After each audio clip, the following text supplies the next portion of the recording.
All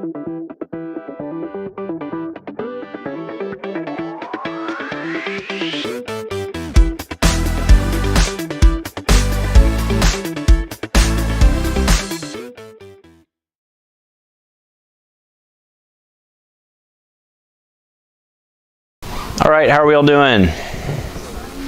That good, huh? Izzy's all stressed out about snow tomorrow, or not lack of snow tomorrow. That's right. I want one, of course, but like, do I really want to like miss another Ivy Chem day? No. I was really surprised they canceled school last Wednesday, but Because of the higher elevation, like students all the way up like on the skyline and things like that. yeah. Oh well. All right. So, remind me what we talked about last week. Electricity. That's correct. Electrical circuits. Right. Who can remind me of what Ohm's law is? It's pretty much all you need to remember for.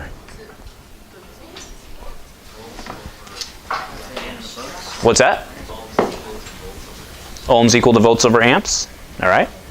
So it's V equals IR, or any arithmetic permutation thereof, right? Because we can multiply, divide, right? So what does that mean? V equals IR.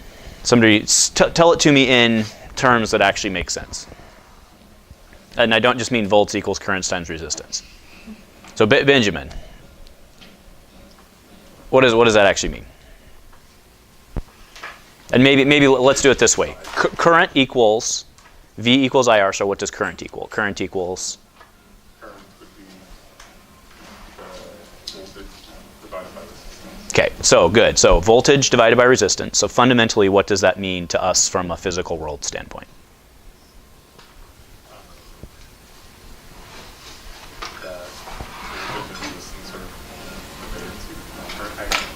Yeah, so go ahead. The more like current there is, the more voltage there is, and the more resistance there is, there's less voltage. Yeah, so you're on the right track. You got it flipped, but you're on the right track. So if I push harder, right? If I have a greater, volts is really just energy to us, right? It's how much potential energy we have to make something happen. So if I have more potential energy, is my current going to be higher or lower at the same resistance? Higher, right? And why is that?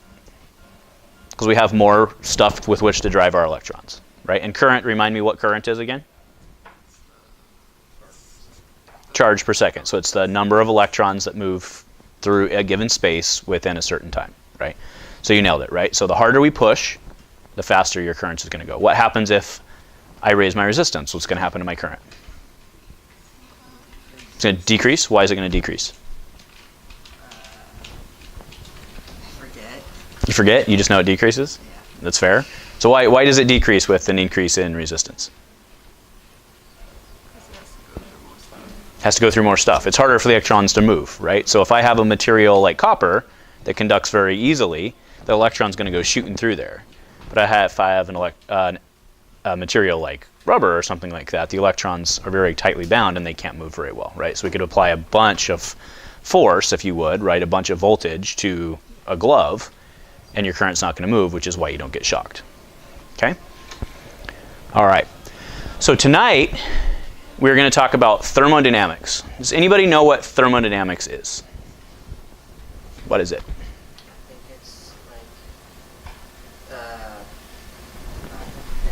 it's like how heat reacts and how heat affects things. That's correct, right? So thermodynamics is essentially the study of energy and heat, right? So we're going to do tonight, what we're going to talk about tonight is thermodynamics and heat transfer. But first, I want to go through a couple engineering disciplines, two of which we did not talk about last week because we had Mr. Besson here. So I wanted to talk about electrical and electronics engineering. If you recall, that's what Mr. Besson actually majored in last week. So I figured he could do a better job telling you about it than me. But electrical and electronic engineers design, develop, and oversee the manufacturing of electrical equipment, electronic systems, and devices, just like the example he showed you at Bonneville Dam and some other stuff that he does. Okay, because much of their education is the same, that's why electrical and electronics engineering is really grouped together, and Mr. Besson's degree was actually in both electrical and electronics engineering.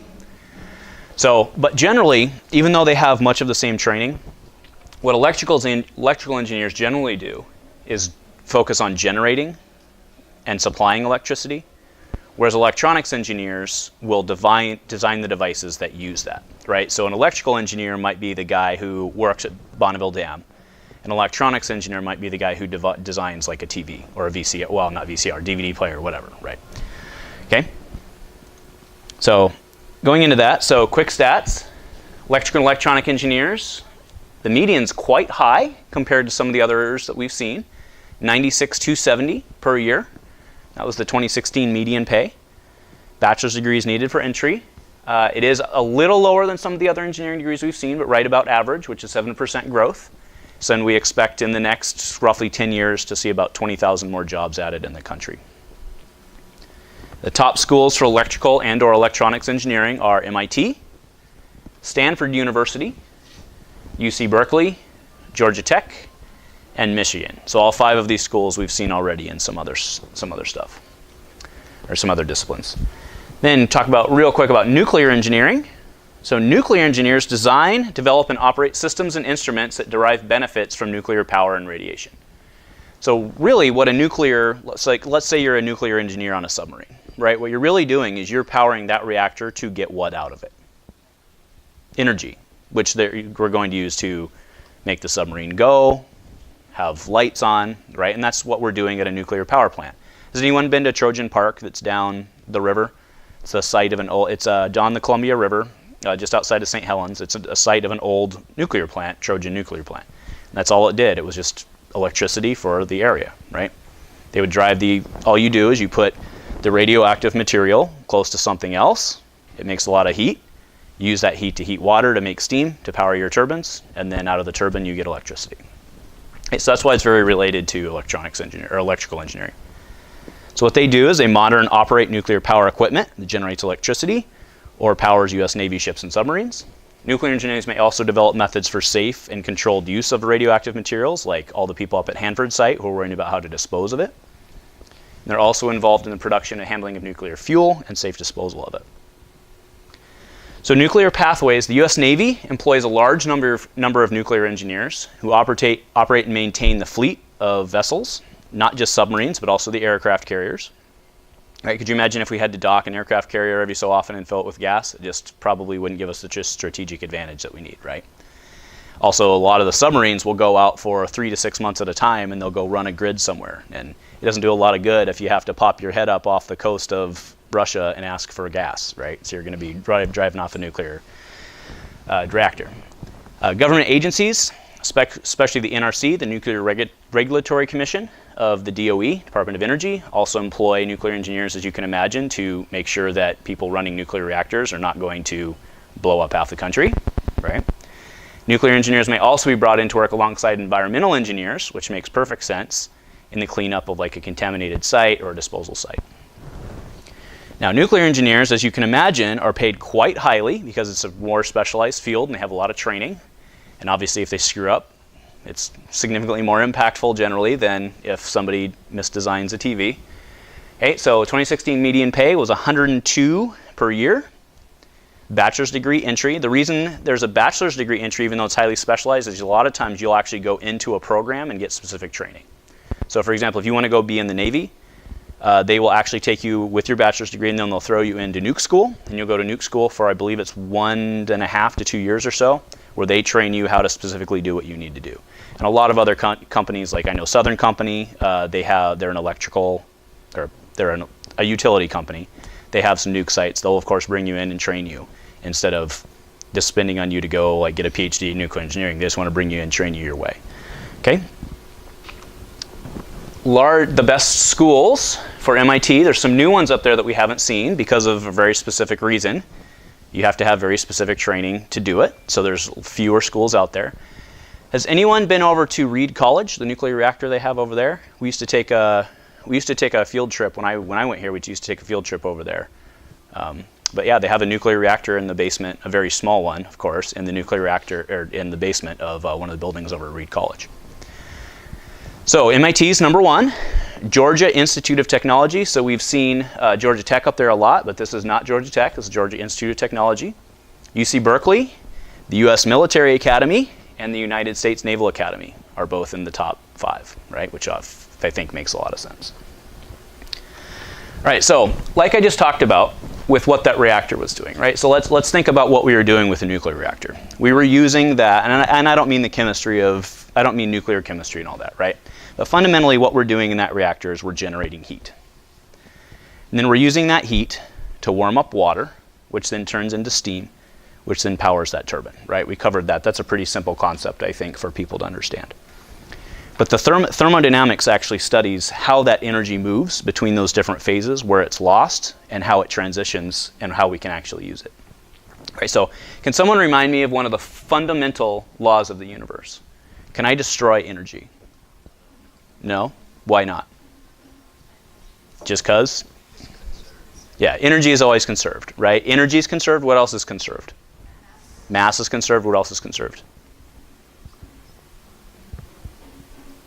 That's pretty much it, right? Charge is conserved, right? But that's really just mass, right? Mass and energy. All right. So very good. So energy is conserved.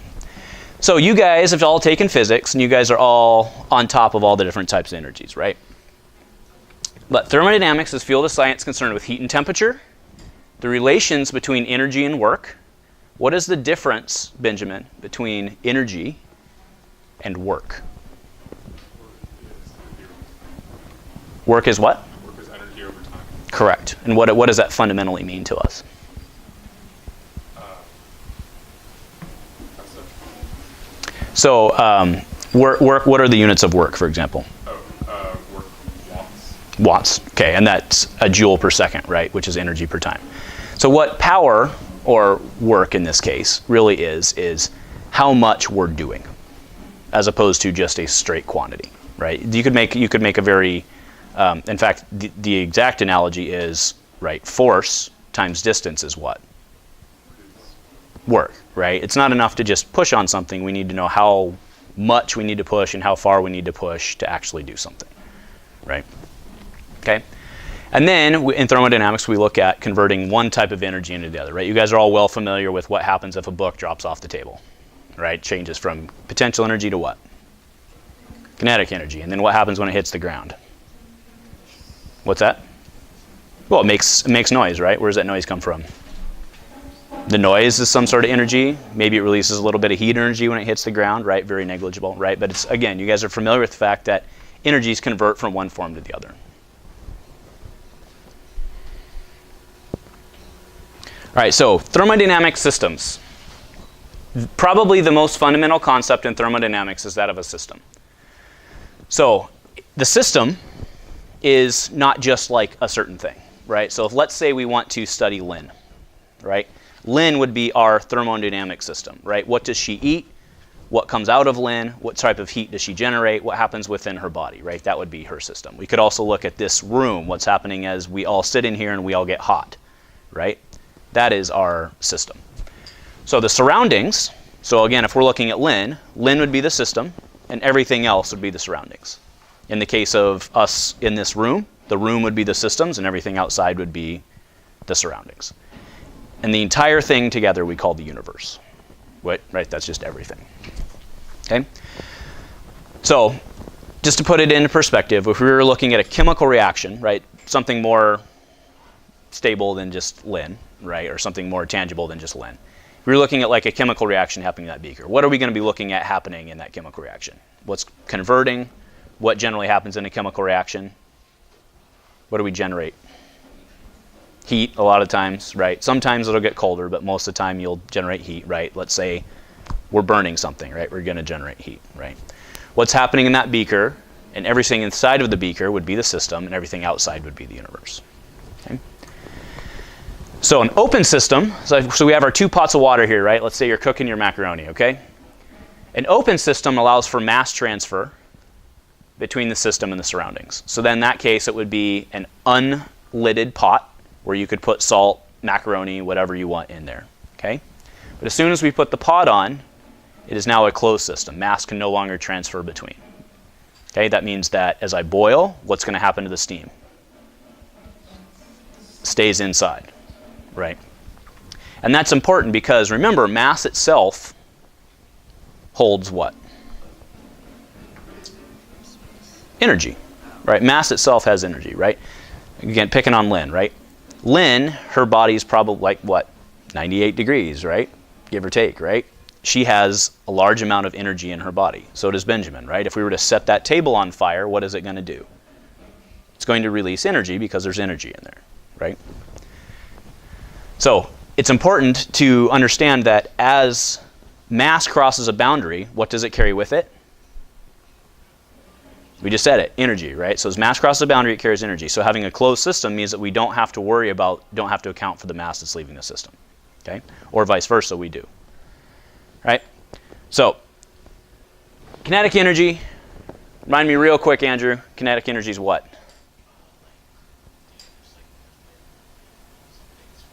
It's movement, that's correct, right? So does anybody remember the equation for kinetic energy?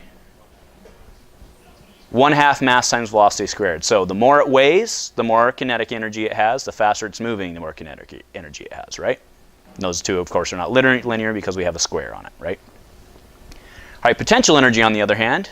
Chandler, what's potential energy? Stored energy. Yep. So if I have a book on a table, well, remind me, what's the equation for potential energy? MGH. And what does that mean? It's mass times what?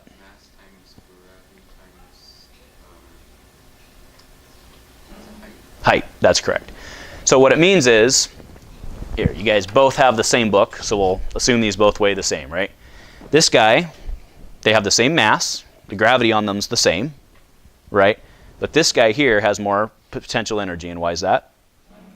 He has more height, he's farther away, right? And so you can say height, you can say distance, whatever you want to call it, right? All right, now internal energy. Who can describe to me what, without the cheat sheet, who can describe to me what internal energy is? What's that? Energy inside something. Energy inside something? Yeah, well, I mean, that's implied by the name, right? But, so internal energy, what do you think it is? What's that? It's not like anything that's not kinetic or potential. Yeah, it's so internal energy would be like the bonds between, right? We know that atoms have bonds between them, right? And the bonds hold a certain amount of energy, right? Which is what happens when you have a chemical reaction. Stuff is released, right? So that would be that sort of energy. Okay? So just to give you the full definition of internal energy, it is, like you said, everything else, but it's chemical intermolecular forces. Okay? So kinetic, we already talked about that. Ke equals 1/2 mv squared. And this is where stuff is moving. Potential energy is mgh. Chandler nailed it. And this is the potential energy of something, right? Essentially our voltage, or in this case, how much force that book can exert on the floor when it hits the floor. Okay, so internal energy, we note with U, right? Everybody knows that Ke, or kinetic energy is Ke, is easy enough. Potential energy is what? Pe, easy enough. Internal energy, we note with the letter U, okay? So there is a slight trick here in that internal energy does include kind of kinetic energy because it accounts for the kinetic energy of the atoms within the system itself. Does that make sense? So an individual, if we were looking at a system of just the individual atom, that atom's flying around, right? It has kinetic energy, has potential energy, but it's basically unmeasurable because atoms weigh so little, right? But it's flying around, it has kinetic energy. But what we're assuming is that all of the atoms within that system is just considered the internal energy. Does that make sense? All right, so we know a balloon inflates because the atoms are bouncing back and forth on the inside, right? But if we were to talk about the internal energy of the balloon, it would be just that. We wouldn't say that it has kinetic energy of all the atoms inside. Does that make sense? Yes? No? Kind of? Okay, fair enough. So the problem with internal energy is it's very, very, very difficult for us to actually determine what the internal energy is, right? So luckily in thermodynamics, what we look at is not what the internal energy is, but rather the changes in internal energy. So why would we care about the change more so than the actual value? What do you think, Malika? Why would I care about the change? Okay, so let's go right back to where we started class, which was what happens to energy? Is energy wasted or is it conserved? It's conserved, right? So if I have a change in internal energy, what has to happen to my other two energies?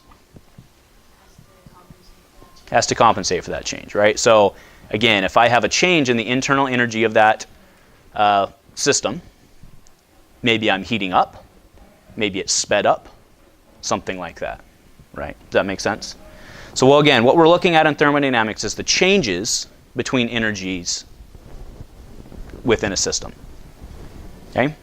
So energy changes, energy transfers. Energy transfer across a boundary. So number one is heat. So Benjamin, I'm going to keep picking on you, but I know it's because you're my AP guy, right? So what is heat? Or IB, sorry, you guys are IB school. Heat energy is measured in joules. It's, what's that? Well, even measured in joules, it's an energy. Sure, it is measured in joules. It can also be measured in BTUs, right? But yes, it's an energy. So heat energy we represent by Q. But what's interesting about heat energy is it's energy that flows. It's energy that is moving. Okay, so heat energy is not just a thing. Like heat energy doesn't just exist. We define heat energy as the energy that moves. Okay, and then there's work. You guys all know what work is, right? This is energy that flows into response to like a driving force, right? Like Benjamin lifting the book up, something like that. Yes, sir. So if heat energy is energy that moves, wouldn't kinetic energy be the same and by that? So that's a good question, right? So and again, just to make sure that we're clear, right? Heat is energy that flows as a result of a temperature difference. And I don't think I clarified that very well, right? So what I mean by that is if I have a beaker that's 100 degrees and it's sitting in this room, which is, I don't know, what do we think? Sure, whatever, right? Let's say it's 80 degrees, right? 100 degrees to 80 degrees, what's going to happen to that beaker of water that's 100 degrees? It's going to cool down, right? What'd you say? Yeah, exactly. You're going to get heat transfer. The heat is going to transfer from where to where?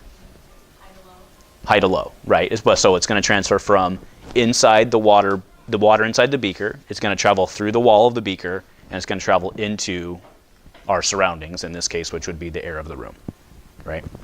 Now, to your question, you said kinetic energy is moving, and the system itself possesses the kinetic energy, and the system itself is moving. Does that make sense? Because what happens if suddenly we stop that system? Does it have kinetic energy anymore? What happened to that energy? Maybe it went into the wall, maybe it became sound, maybe it became heat, right? Maybe it warmed up the wall because of the impact, right? So that energy was transferred as heat into the wall, which therefore would have made the wall warm up. Maybe the ball that was moving warmed up. Does that make sense? Okay. All right, so, and just real quick, so by convention, we have to look at the directions that things flow. So by convention in this class, and if you are a mechanical engineer, generally they do it the other way around. And I'll explain why in a sec, right? So by convention, heat energy, or energy in general, entering the system is given a positive sign. And the reason we give energy that's going in a positive sign is because that's what makes the system gain more energy. Does that make sense? Energy that's leaving the system, we give a negative sign because it's leaving the system. Mechanical engineers sometimes look at it different because mechanical engineers' objective generally is to produce motion, produce energy, produce something to happen. So because what they want is to use the system to actually produce it, they actually look at it the other way in that they're getting something out of it, so that's a net gain, right? But for this class, to be very clear, into the system means what? And out of the system means what? Negative. Very good. And we'll use that throughout the rest of the year. Okay? And then we already talked about conservation of energy. You guys are all on top of that. So the first law of thermodynamics. Final system energy minus initial system energy equals net energy transferred. Simple enough. What we have at the end minus what we started with equals the change. Okay, so putting this in terms of everything else, kinetic plus potential. So let's back up, right? At the beginning, or at the end, our final kinetic energy plus our final potential plus our final internal minus KE initial, PE initial, internal initial equals the work in and the heat out. Why is it not KE in equals KE out? Why is it not out? The answer is because, remember the definitions of work and heat, right? Heat does not exist. Heat is energy that's moving, and work is energy that's being done, right? So we're trading kinetic energy to do what? We're trading internal energy to do what? We're trading potential energy to do what? To do work or to generate heat. Does that make sense? And that's why we have different terms on both sides of the equation. But again, remember, energy is not created nor destroyed, so these always have to equal each other. There can't be some other term which is like plus C, like you see in some other stuff in math, right? It always will equal each other. So what we get there is change in kinetic plus change in potential plus change in internal equals change in work, change in heat. All right, so heat and temperature. While these two are definitely related, temperature and heat are not the same thing. What actually is temperature? Andrew, what is temperature? Temperature is not a heat energy, no. So, Rachel, what is temperature?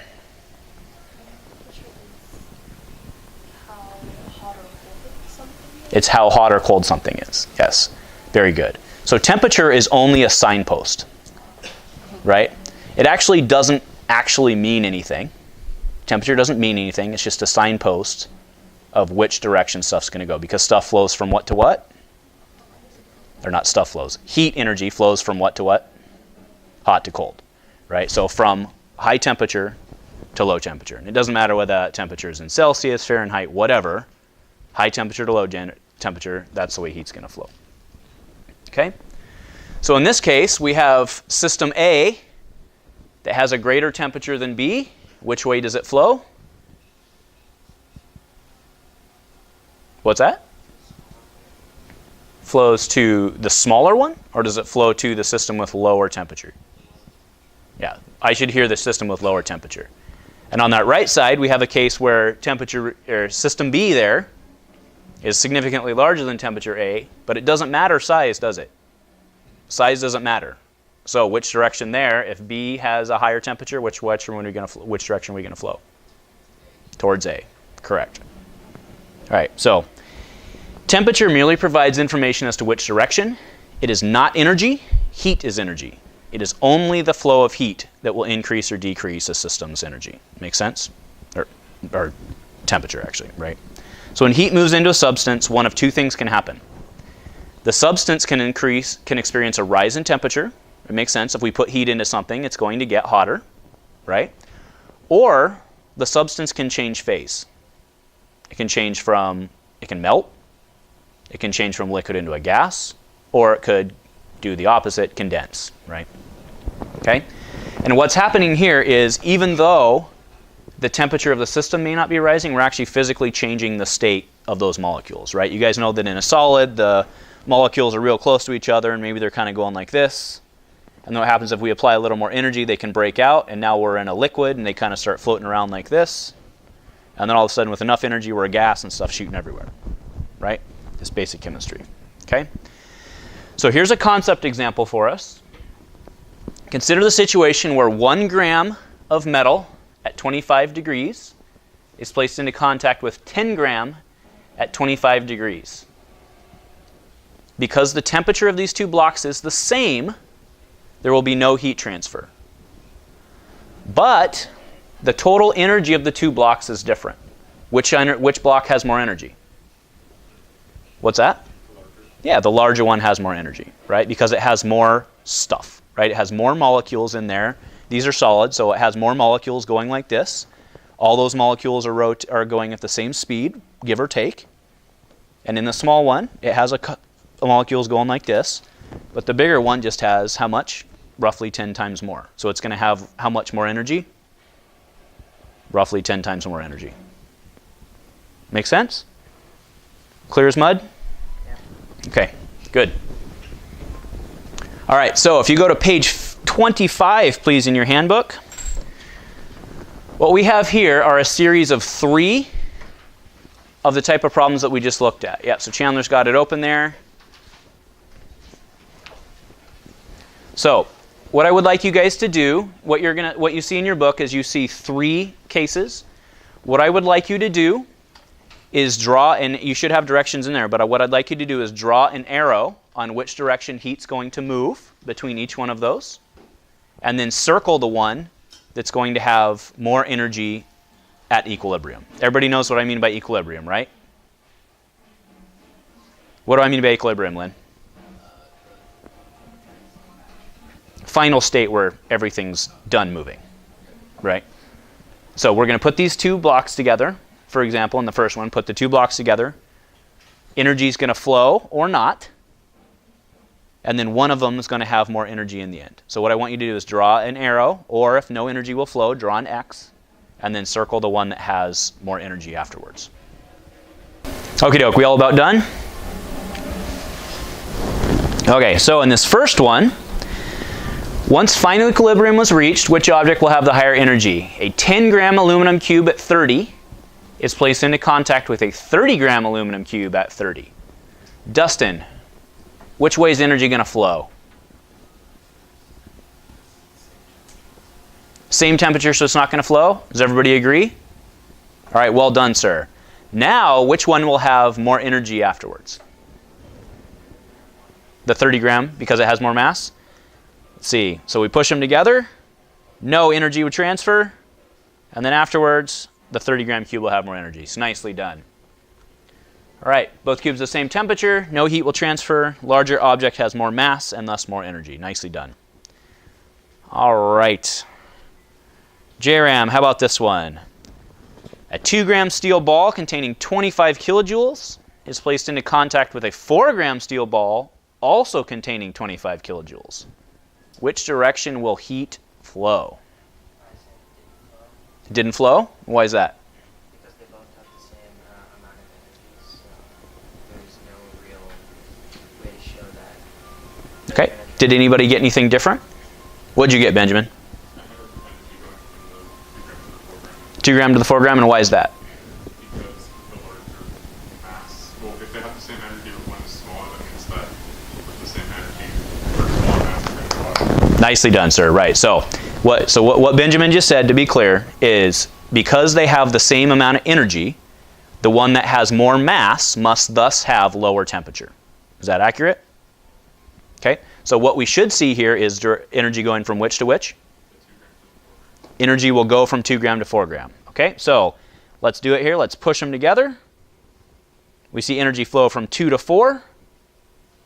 And that is because the larger object will have the lower temperature, and thus energy will transfer from the smaller object to the larger object, right? So again, energy is finite. Same amount of energy in something that's larger must mean that that thing has a lower temperature because there's less energy to go around. Okay, makes perfect sense to me. All right, Malika, you want to do this last one for us? No? Thomas, you want to do this one for us? Yeah? All right, so in this case, we have a box containing 10 grams of steam at 100. It's placed into contact with a 10-gram box of water at 100. Which direction will heat flow? What's that? The temperature won't change? Okay, so no heat will flow? Yeah, no heat will flow. So does everybody agree with that? So we have 100 degrees and 100 degrees, so no heat will flow. But which one's going to have a higher energy? Steam? Is it steam or is it steam? Steam. Yes, the steam will have higher energy. Right? So the box containing steam has more energy. Both cubes are the same temperature and are the same mass. Because one box contains material in the gas phase, though, it has more internal energy. Because why? Why does it have more internal energy? Those molecules are flying around much, much, much faster, right? So it has more internal energy in the box with material in the liquid phase. All right, so, and because they can't mix, now, let's take that one step farther, right? If we were to take steam and water and mix them together into the same box, then what would happen?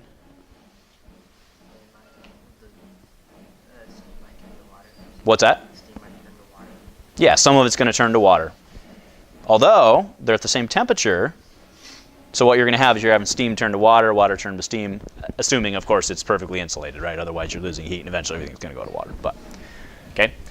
All right. So who's done the calorimeter experiment in chemistry? All right. Well, if you don't know what I'm talking about, then you haven't done it, right? But so what this experiment involves is you put like a hot metal block on a hot pad, and you get it nice and warm, and then you drop it in a bucket of water. What happens to the bucket of water? What's that? Starts. Okay, maybe right around where. Yeah, depending on how hot you got it. I'm guessing your teachers didn't let you get it hot enough to where you dropped it in and went psh, right. But yeah, so you're one step ahead and you're nailing it, right? It's very dependent on how much mass there is. But fundamentally, what happens when you add that water, when you add that metal into the water? What happens to the water? It gets warmer, right? And what happens to the metal? It gets cooler, right? The calorimeter experiment you guys probably did, I don't know, in the Wayback Machine, right? Back when you were little ones, right? But it's such a fundamental explanation of thermodynamics, right? What we have is something warm, something hot, whatever you want to call it, and something not hot, something cold. You put them together, and they come to equilibrium. They'll come to the same temperature. So heat flows from what to what? From what? From hot to cold. So from which to which? The metal to the water, right? All right.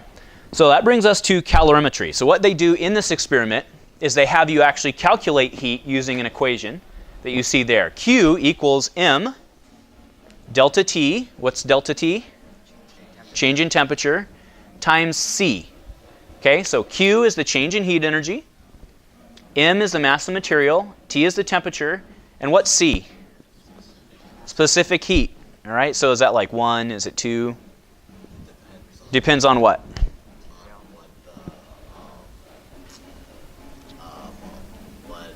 Like if it was like water, it would be 4.18. Yeah, so water's 4.18. What would the metal be? Not 4.18, right? Yeah, fair enough. Yeah. So you guys got it, right?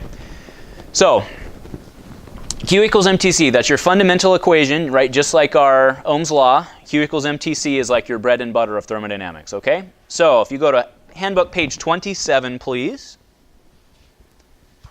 How much energy is required to raise the temperature of 20 grams of water by 5 degrees? Assume the heat capacity of water is constant at 4.184. And you should notice real quickly that you don't need a calculator for this one. All right, Elizabeth, do you have it? You hope so? Fair enough. What do you have?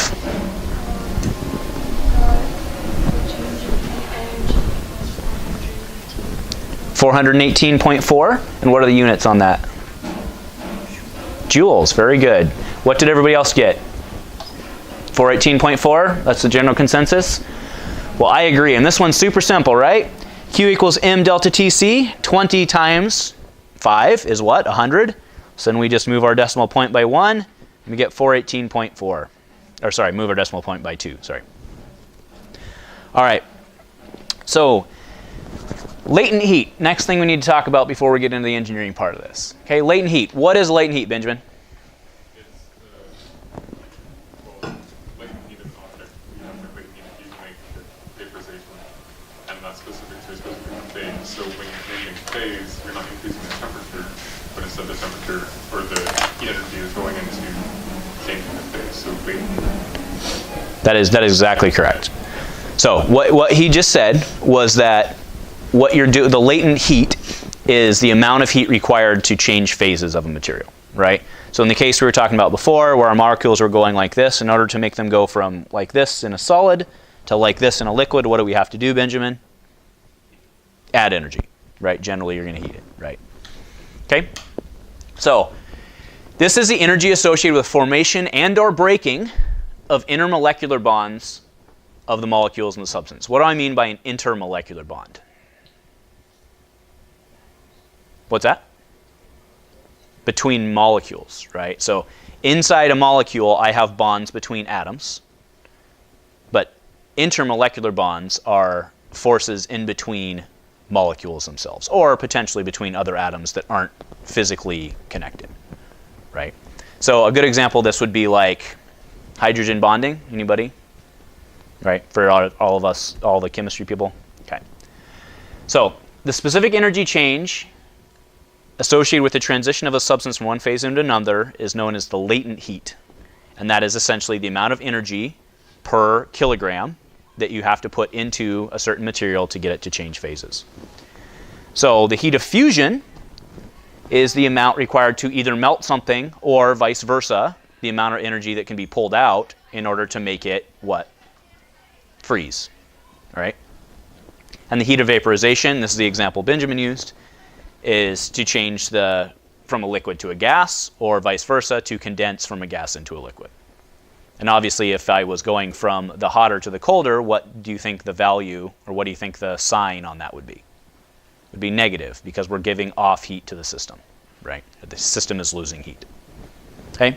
So what we end up seeing is something like this right here. So if on our y-axis we have a plot of temperature, so this is higher temperature, this is lower temperature. As we add heat, this is what happens over the course of a material. So we have our solid phase. The temperature is going to go up. Eventually it's going to hit the melting point, and then it's going to stop. We have to continue to adding heat to it. We have to add more energy into it to get it to move to liquid. And then it's going to increase temperature. So we just went from, let's say it's water, we went from -10 to 0, stayed at 0 while we continued to add heat. Then we went from 0 to 100. We're going to continue to add a bunch more heat to get it to vaporize and turn it into steam. And then we're going to continue to see an increase in temperature. So what does this mean for us from a Q equals MTC standpoint? Can I just say I changed the temperature of water from -10 to 150? The answer is no, right? Because you have to account for the phase change. If you don't, you'll lose the actual energy that took to break the bonds, to melt it, and then to vaporize it. So what you're going to do is, unfortunately, you have to do a bunch of steps. Step 1 is you go Q equals MTC here, and then you do Q equals M vaporization, or actually in this case it would be fusion, and then Q equals MTC, fusion, Q equals MTC. All right, so you get this long chain. All right, so now I have an example problem where you have to do that. Just kidding. Okay, that would take like 10 minutes. We're not going to do that. Not the whole thing anyway. But on page 28, though, I would like you to use your equation that we just talked about. How much energy is required to melt 20 grams of ice at 0 degrees Celsius? The heat of fusion for water is 334. So this one should take you about 6.5 seconds. Andrew's already done. He's looking up. He's got it. All right, Andrew, you're my man. What do we have? 6.68. So how'd you do it? Q equals M mass times the heat of fusion, which is 0.20 kilograms times 334 kilojoules per kilogram. I got 6.7. Close enough. 6.8 is what you said you got, right? Oh, 6.68. Oh, see, yeah, I just rounded up. Yeah, you're good. You're good. All right. So here's the engineering part of this, right? Why do we care about all this? Is to actually design a system that's going to get something out of it. So a heat engine is a theoretical construct that we have. It is essentially a device that converts energy, heat energy, into mechanical energy, which can then be used to do work. So I spoke earlier about turbines, right? It takes steam. Steam runs through the turbine. It makes the turbine move. We also do it in a dam, right? Water comes crashing down.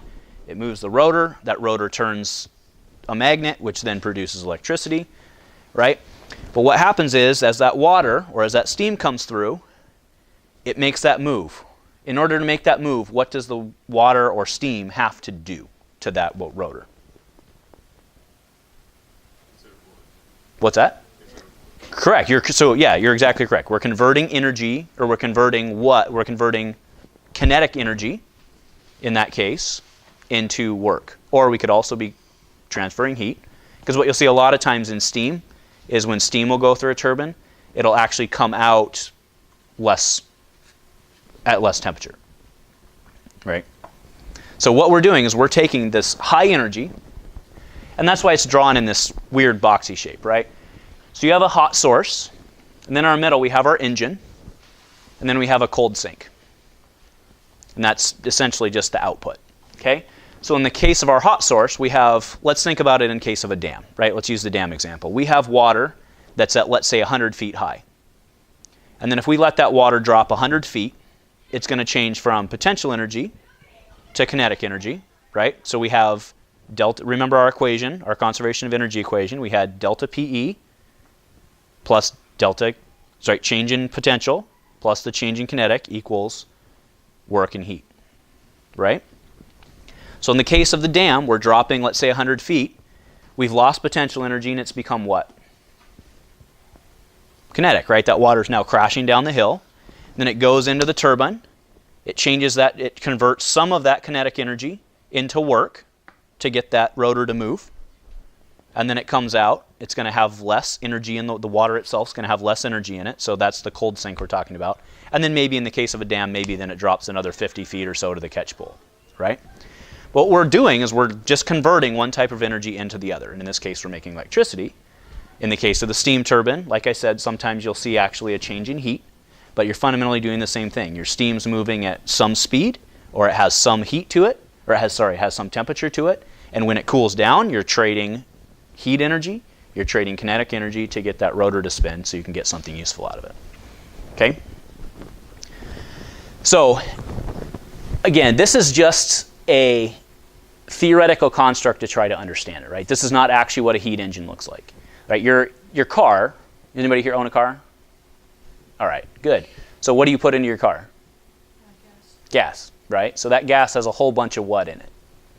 Internal energy is the answer, right? Because what happens when you light it on fire?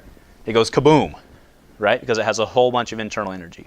So what you're doing in your internal combustion engine is you are pressing on it, you're making it explode, you're releasing a whole bunch of internal energy.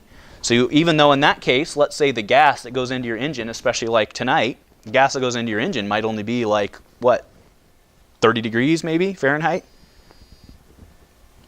But what's going to happen to it? Just because it's 30 degrees doesn't mean that it's not a hot source, right? What we mean by a hot source is a high energy source. Does that make sense? So we have a high energy source, we're going to go through, we're going to extract some energy from it, and what comes out is what's left over. Now the important thing to apply to this is it's all what? It's all a balance. Everything's still conserved. Just like Malika said at the very beginning class, everything's still conserved. So that means that we as engineers can go in and we can apply our equations and we can start calculating what it's going to change, right? So again, we use the case of the dam. We should be able to calculate if it goes through the rotor and it's coming in at a certain speed and it goes out at a certain speed, we should know how much electricity we're going to get out of that, right? We can just easily convert it. Then of course there's friction and stuff, we'll lose a little bit, but okay. So the work that comes out of that engine or the turbine or whatever is just change in Q hot minus change in Q cold. It's just the heat energy that's transferred.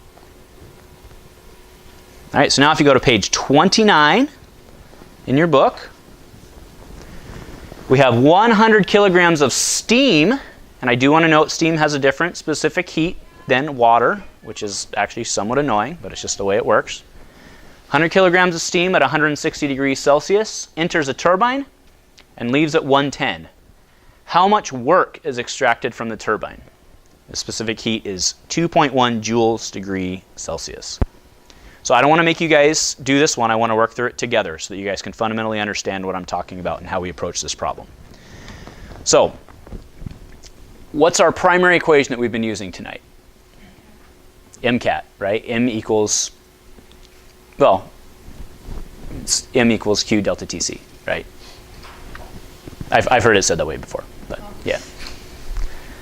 Also, I mean, I think the way you'll hear it most often is like, well, M delta TC is pretty common, but you know, M del TC, right? MCAT's something that Lynn's maybe going to be worrying about later on in her life, right?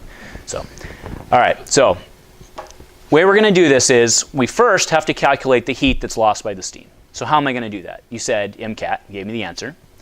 Right, so Q equals M delta TC. We have 100 grams times 50 times 2.1. So we lost just over 10,000, 10,500 joules. Okay? So where did that 10,500 joules go? What's that? Turned into work. Right? So due to the first law, Q lost equals negative work extracted. So work extracted is 10,500. Right? And that makes sense. We can't get a negative work out of it. So we lost this, and we had to get it back out. Make sense?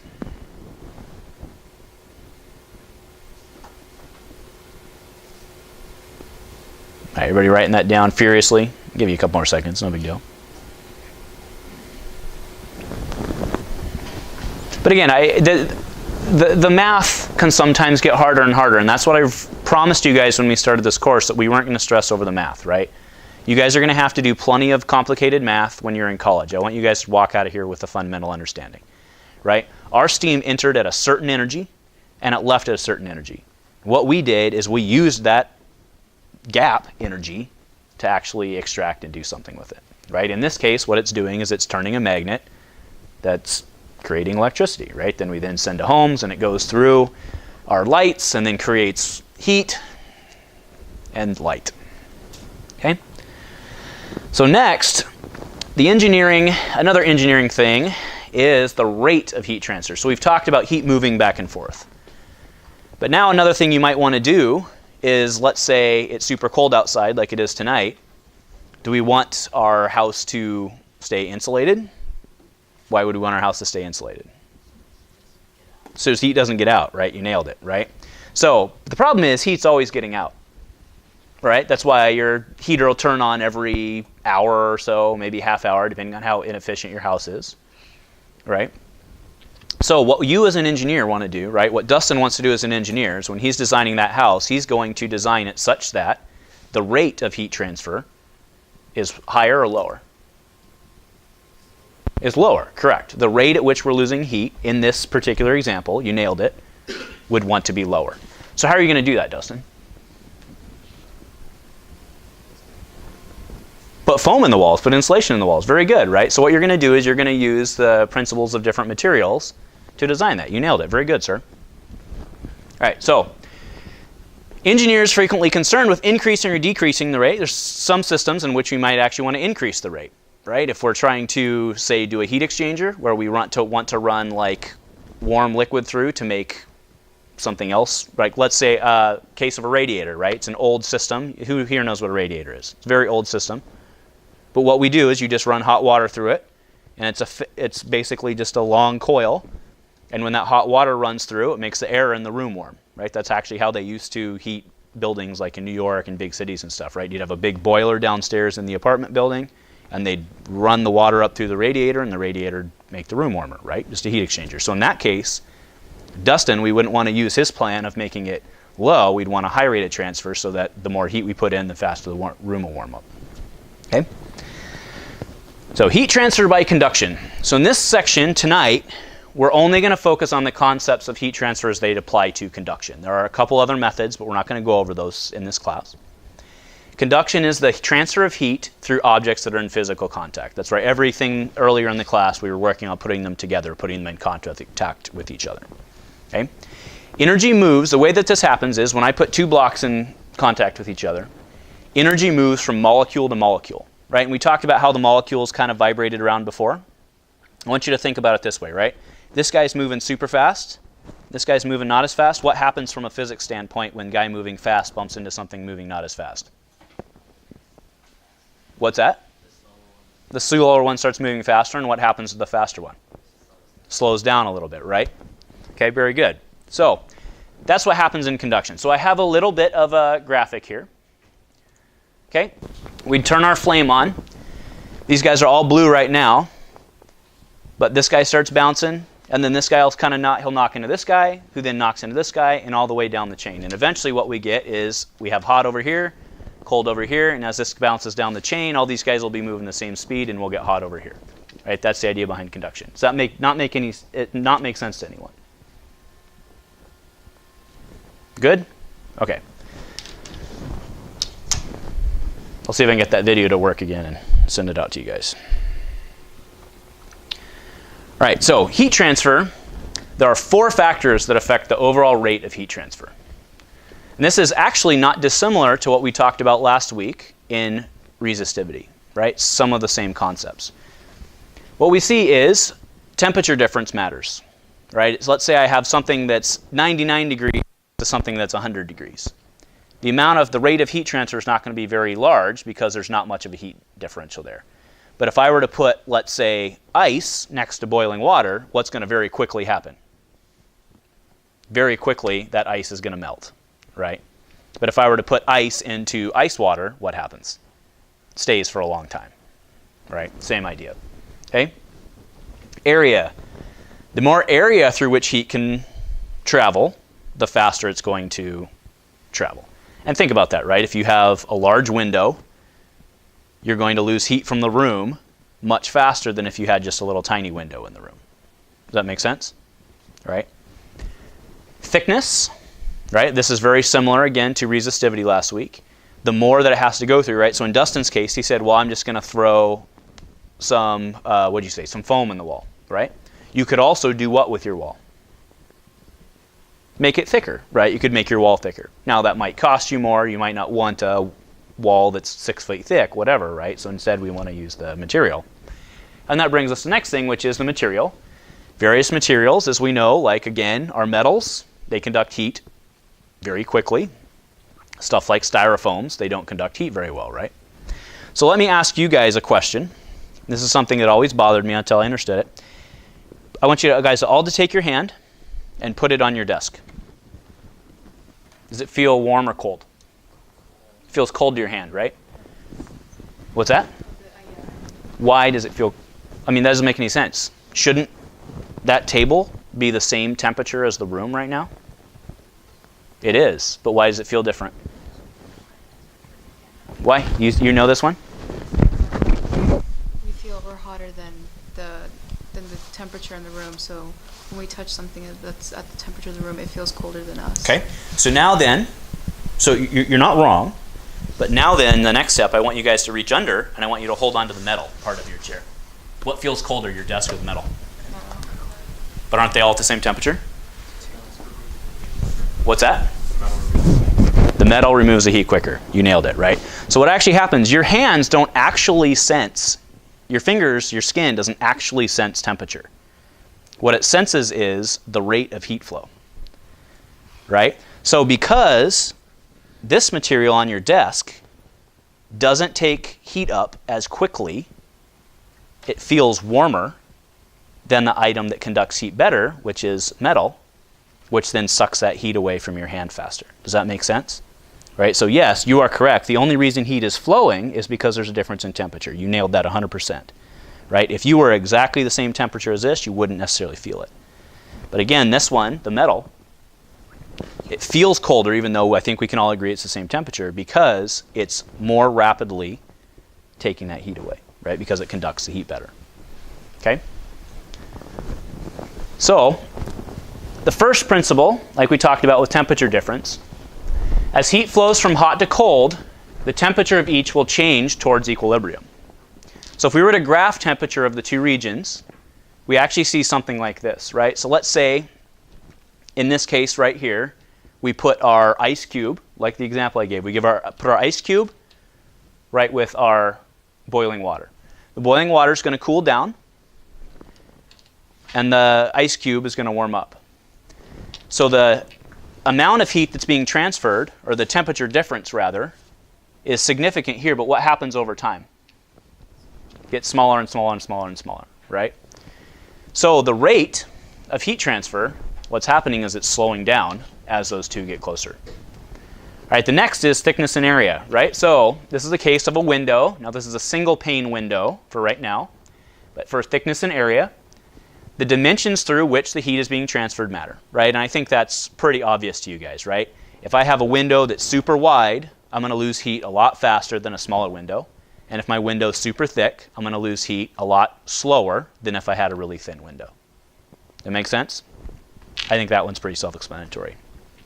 Then the last, like we talked about with material, right? Different materials have different thermal conductivity. So air, right? The air doesn't actually transmit heat very well. It's very low. It's 0.024. But something like zinc at the very bottom there with metal is 116. And the units on that are watts per meter degrees Celsius. Now those units seem awful odd, but let's think about that. What is watts? It's energy per time, right? So what is that? That's a rate of energy, right? Meters is what? Distance. And degrees Celsius is what? temperature. So we just talked about a couple things, right? Difference in temperature matters, distance matters, and rate of energy, right? So that's why those units are there. So let's go talk about polystyrene foam. Otherwise, not actually otherwise, but more commonly called styrofoam. Not correctly called styrofoam, but polystyrene foam, or expanded polystyrene, EPS, what it does is it uses polymeric beads. So you guys have all played with styrofoam or something like that before, right? And I'll clarify why I'm saying that funny in a second, right? What this is it has a bunch of little beads, and these beads are packed in here. You guys can see this, right? These beads are packed in here very inefficiently. And that's why styrofoam's so light, is there's actually very little mass. There's actually very little material to a thing of styrofoam. So what styrofoam mostly is what? Air, right? And like we already talked about, air has a very low thermal conductivity, right? Which is why like you and I aren't trading heat right now, right? Because there's air in between us and very little. So what they've created by doing this is a material that has form and has function, but yet is mostly air. So that's what you can do in your cooler or in Dustin's wall, right? You can shove something like that in there. It'll give form and function to the wall, but since it's mostly air, and that air is thus not moving, right? I mean, that's the other thing is you could say, oh, well, air doesn't conduct, so I'll just leave my door open. Well, that doesn't work. Why? Because stuff blows in and out, right? But that's why if you put your styrofoam up, it'll provide that thing so the air won't flow, but it still has a very low thermal conductivity, okay? And the reason I was saying that funny is styrofoam itself is actually a trademark brand of Dow Chemical. Styrofoam is actually, like when you go to Home Depot with your dad or mom, it's the blue stuff, right? The styrofoam is actually colored blue for what it's worth. Cups and stuff that you get at like McDonald's or, I don't know, Dutch Brothers, wherever you guys go, that is not actually styrofoam. That is expanded polystyrene foam. All right, so like we were talking about on the units, and the reason I was pointing out the units, the heat transfer relationship is this. Q dot, now remember, what's the dot mean? What's that? It's rate, right? So remember, Q is energy. So Q dot would be what? Energy per what? Energy per time. Very good, right? So remember, the dot is always a rate. So Q dot, the rate of heat transfer equals K, which is thermal conductivity, times the area, and that makes sense. The more area we have, the greater the transfer is going to be, times the temperature difference. The higher the temperature difference, the greater the transfer is going to be, divided by D, which is thickness. There's a reason we don't call it T, because that would be very confusing with time, right? So D is the thickness. This equation is applicable to any situation in which heat is transferred in the same direction across a flat rectangular surface. The equation gets significantly more difficult on a curved surface like a cup. Does anybody want to take a stab at why?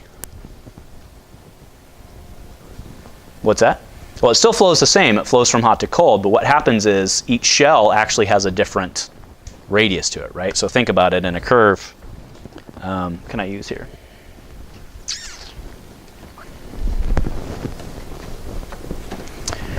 So let's think about it, right?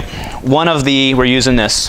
One of the principles we talked about was the amount of area with which it has to flow changes the rate at which it flows, right?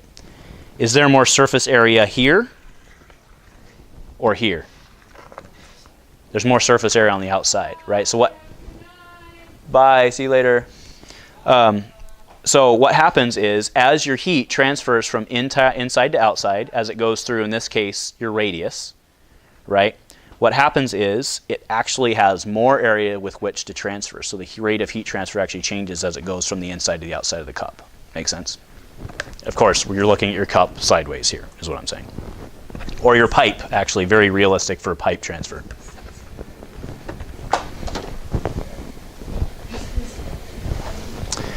Okay.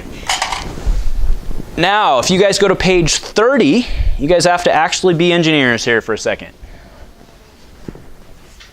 So the inner and outer surface temperatures of a 5 millimeter thick glass window are 10 degrees and 3 degrees respective. And if you get confused with that, you can look at the image that you have, which is why I drew it.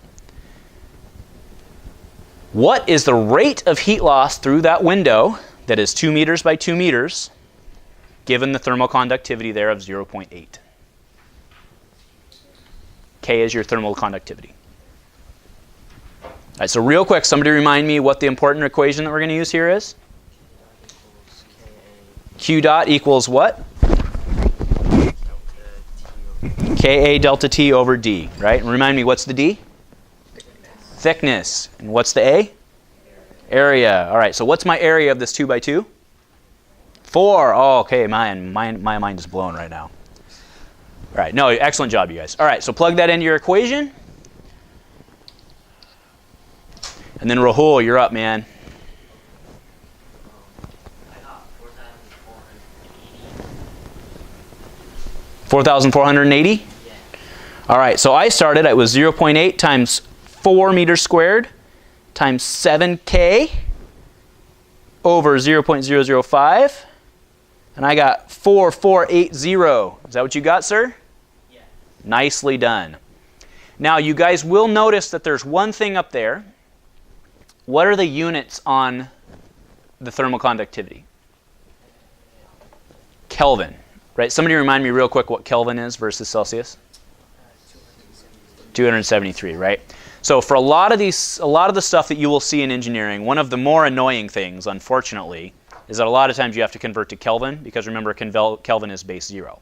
However, because in this case, it was 10 minus 3, it didn't matter if we did 10 plus 273 minus 3 plus 273, right? Because all we cared about was the delta, right? So that's one thing you guys can save yourselves a lot of time for when you're in engineering school, is if you see a delta temperature, which frequently you will, you don't have to waste your time converting to Kelvin. It's very nice. Right? Because again, what's the point of saying 10 plus 273 minus 3 plus 273? Just say 10 minus 3, you get 7. It's 7 either way, right? So you just saved yourselves 2 minutes and go out with your friends earlier. All right, so engineering application, dual pane windows. And I'm going to blow some people's minds here. All right, so windows, as we all know, are the weak spot in the energy efficiency of most homes and buildings, right? You're not losing, because Dustin designed your wall perfectly, right? So you're not losing most of your heat through your wall. You've got sheetrock, and you've got plyboard, and then you've got fiberglass insulation, and then you've got some more plyboard, and then you've got a boundary layer, or you've got a vapor layer, and then you've got siding on the outside. There's a whole bunch of stuff there. You're not losing a ton. But that glass window, you're losing a bunch through your glass window, right? That's why when you walk around your room, your wall seems warm, but your window seems cold, right? As much as 10 to 15 times more heat's gained or lost through a window than it is through a wall or a ceiling. And this is due largely to the relatively high thermal conductivity of glass. That makes sense, right? Glass, if you put your hand on it, what's it feel? Cold, because what's the same argument as our metal, right? You put your hand on your metal, it feels cold, okay? So a single pane, so what we did in this last example was we just used a single pane window. And those are extremely energy inefficient. They allow light in, they keep the wind out, which is great, because that way you don't have breezes going through your house, but they don't do a whole lot else. Of course, it'd be pretty sad to live in a room with no windows, right? But, okay? So as such, significant engineering effort over like the entire history of man has gone into changing the design improvements on windows, because it's so efficient, or so inefficient to lose heat through that. So one of the design methods is to decrease the heat transfer out of a window by adding 2 panes of glass, right? So what I'm showing here is a cross section of a dual pane window.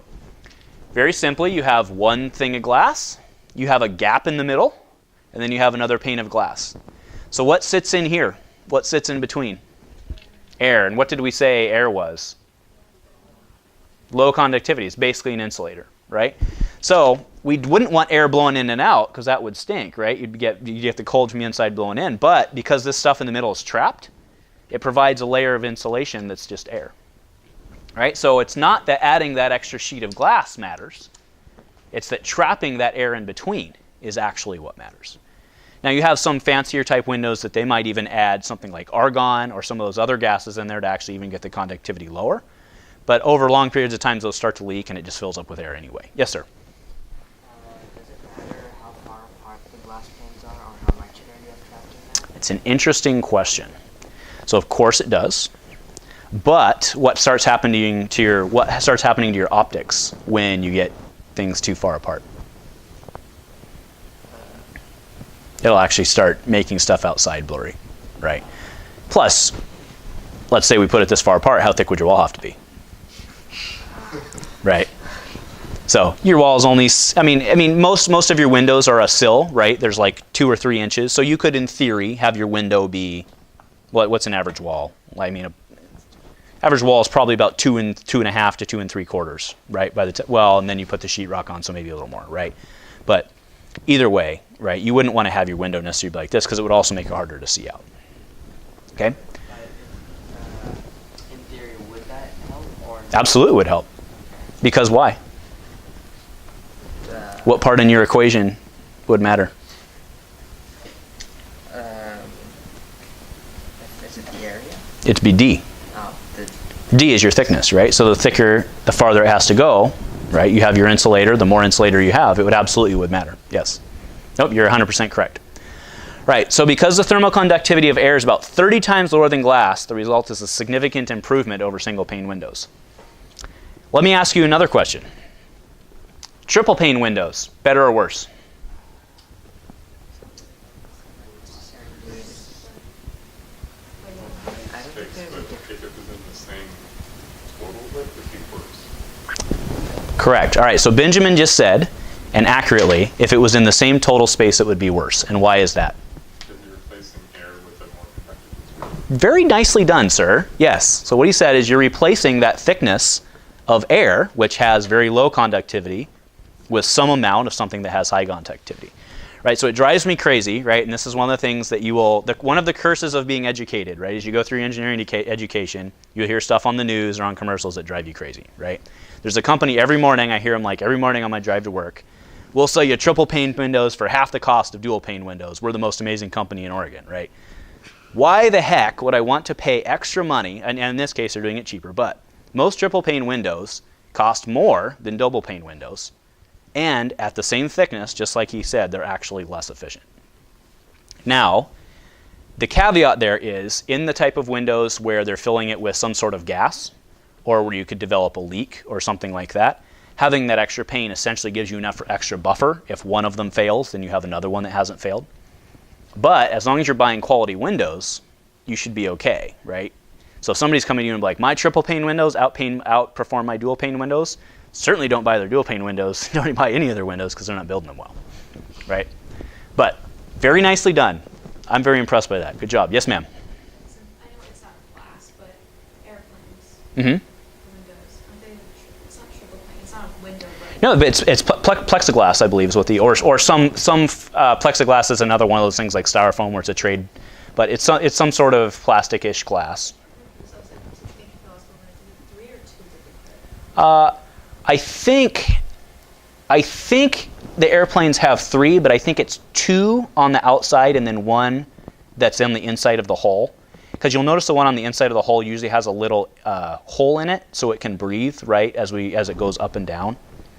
So I believe the outside is like a real thin dual pane. Check on it next time you fly. But I think the outside's a dual pane, and the inside there has a single pane. Because the plane windows are about the size of the hull, right? So, but that's a fair question. All right, so let's look at this mathematically, right? So what we do in a situation like this is we call this a composite slab. So if we have a temperature here at this border, we'll call it T1, temperature in. And then we have on this side temperature 4, temperature out. We also have a temperature at these 2 internal sides, right? So if we're losing heat from here to here, heat's flowing this direction. We have glass. Some amount of temperature loss happens here. Some amount of temperature loss happens in this gap, and some amount of temperature loss happens in the final gap. So each energy, because energy has to pass through each region, one after the other, and has an additive effect on it. But remember, the rate, because energy has to be conserved, the rate of heat loss is the same over each one of those regions. So we can start to solve for the conductivity of each one of those, right? So what we end up seeing is something like this, where if you were actually to plot temperature over length, you get a temperature drop across your glass. You get a significantly less temperature drop across that gap in between the window. And then finally, on the other pane, you have a significant temperature drop. But luckily, those are significantly thinner, and the nice thickness in the middle keeps you warm. So, like I said, we were going to have a longer than normal lecture, which I delivered on that. So it is 7:50. We still have a little bit of time, but again, no lab tonight. So did you guys have any questions? You guys have plenty of time to ask if you want. None? Y'all bored? Thermoed out? Fair enough. So I will warn you, this is not all there is to thermodynamics, right? Thermodynamics is basically not basically the basis. Thermodynamics is fundamental to almost everything in engineering, right? Even computer engineers have to care about thermodynamics, and why is that? What's that? Yeah, to make sure, I mean, your computers have fans on them, right? Your phone gets hot if you're using it, Facebooking or whatever you guys use, Instagramming, whatever, for too long, right? You have to worry about that because as current flows through those little wires that are inside your cell phone or your computer, they generate what? Heat. And we have to make sure that that phone can dissipate that heat. Otherwise, what's going to happen to those little circuits? They get too hot. Well, hopefully they're not going to explode on you, but they'll get too hot and you can have stuff start shorting. Yeah, your Samsung lithium battery can blow up, right? Whatever, right? So even computer engineers, even coders, you're not immune to this stuff because you have to worry about it, right? Thermodynamics is fundamental to everything. Thermodynamics is also fundamental to chemistry, unfortunately, right?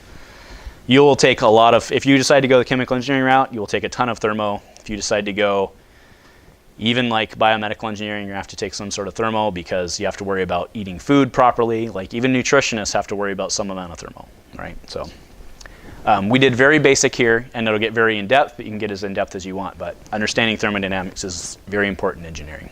So, all right, does anybody else have any questions? Otherwise, I can let you guys go. Okay, thank you very much.